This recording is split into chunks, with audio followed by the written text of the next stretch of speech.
Well, aloha and welcome to the Secret Art of Huna Live. And today I wanted to talk about death, dying, loss, and bereavement. And there's two reasons for that, really. One is that it's Dying Matters Week. Dying Matters is a charity that encourages people to talk about death, dying, and particularly death and dying. And the other is that I've been volunteering as a chaplain, an interfaith chaplain, in a hospice for the last 18 months. And sadly, that's coming to an end because the hospice is closing on the day that I normally would go in there. So I'm not going to be doing that anymore. But it's an opportunity to reflect on some of the things that I've learned working with people who are either dying or who are caring for people with life-limiting illnesses, or who are facing bereavement. So I did a short video on this back in March, but it was very short because it was raining a lot. So I thought today I'd do something a little bit longer to talk about the subject.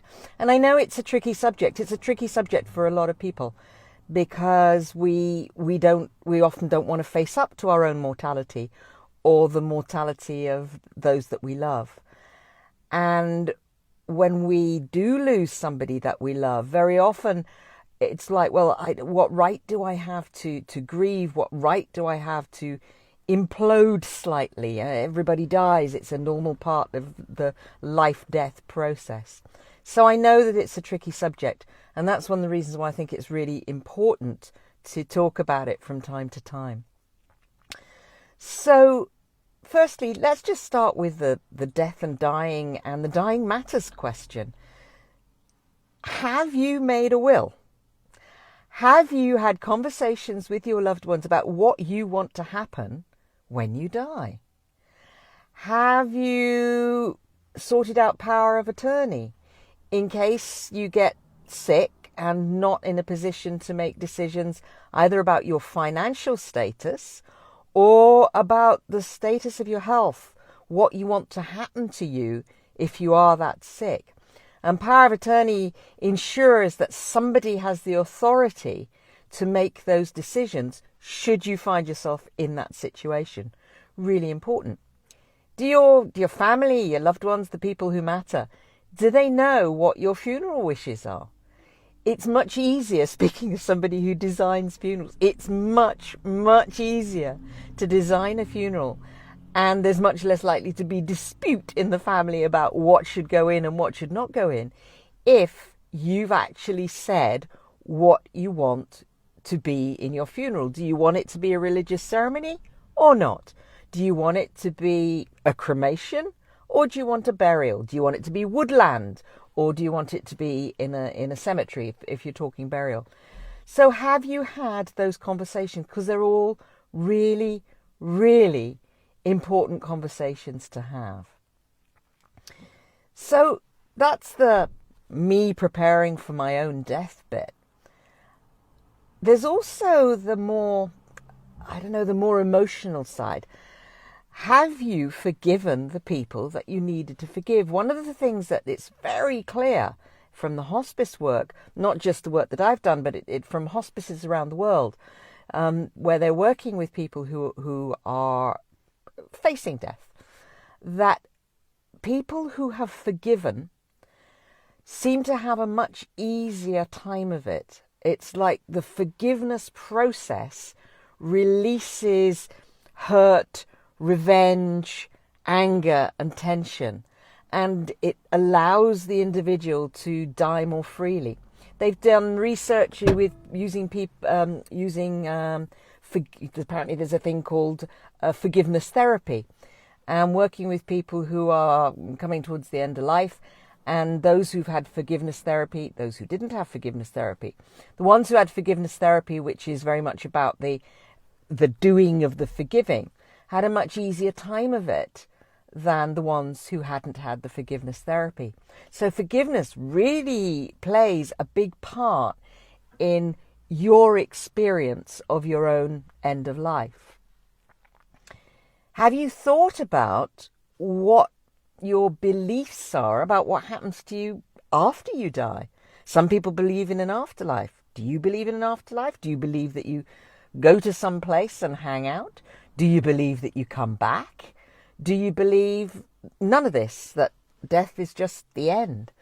But having some sense of what it is you believe, and just, thinking about that, it can really help with easing the process of dying. And then there's your family. Have you spoken to your family about your death? How they might feel about you dying? Have you spoken to your family about the importance of them letting go? Because there seems to be a point there's a point of death where it's almost as though the soul or the essence of you hangs around for a little while, and easing the passage of that hanging around of the soul. The Hawaiians believe that the soul would hang around for quite a while, and that every time you thought of somebody, then you stopped them from totally leaving. So from a Hawaiian perspective and from a spiritual perspective, if you do believe in reincarnation, that you come back, or if you do believe that your soul leaves at the time of your dying, what have you done to ensure that people don't spend time dwelling on you and thinking about you? Let you go. Morna Simeona, who is the great proponent of forgiveness, Morna Simeona told all her students to let her go, to do ho'oponopono, to cut the cords of forgiveness, and so let her go. So I've got a very strong belief in the value of the forgiveness process in bereavement, because it really does help you cut the cords of connection with the person who's gone. And also then, anytime you think of them, you're thinking of them in a new context because you've forgiven them. Very often that feeling of how dare you go, how dare you leave me behind, or if they've been ill, how dare you be sick. And it's not something necessarily we can voice to the world because we might feel ashamed of feeling that, but it's a very natural feeling. It's a very normal feeling, a normal experience of really being angry with the person who's gone. Not just sad, but angry because they went. Or perhaps angry because there were things that have been left undone that can't be done now because they've left, because they've gone. So forgiveness is a great way of setting a new context. In terms of your own bereavement, so if you're the person who's lost somebody, then I really, really think that bereavement counselling can be so helpful, particularly if you're a year on after the bereavement, you're 18 months, 2 years, and you still haven't really dealt with the bereavement, because it can act like real stress in the body.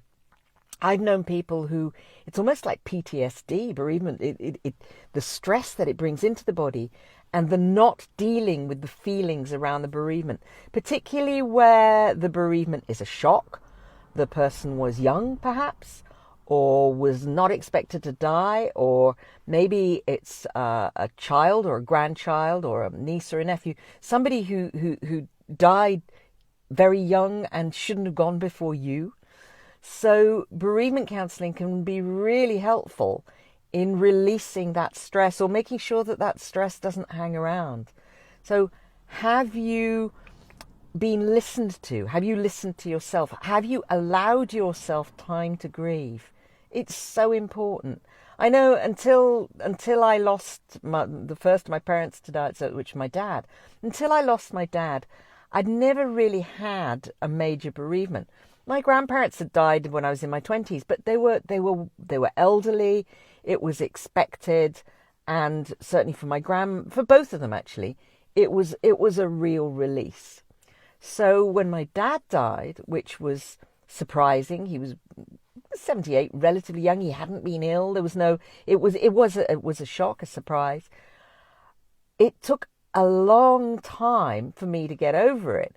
And I didn't take much time to deal with it at the time because I was looking after my mum, who was really going through it, and because my father's death was the first of three in a period of about 10 days. He went, and then my best friend from university went, so she was the same age as me, and that was a surprise. And then my mother's sister. So it was a hard time, and I didn't really resolve it at that time. I didn't give myself the chance to grieve. It's important, giving yourself the chance to grieve, the time to grieve, the space to grieve, the permission to grieve. Even when you're trying to hold everything together, you're doing the death certificate and you're trying to figure out the will, if there was one, and you're trying to close down the bank accounts and do all the admin stuff that comes after a death. Even after you've done that, allow yourself that time, give yourself that permission, because death, usually we're sad when we lose someone, and why not own it, because it's part of life. So that's my thoughts for today. Hope it's been useful.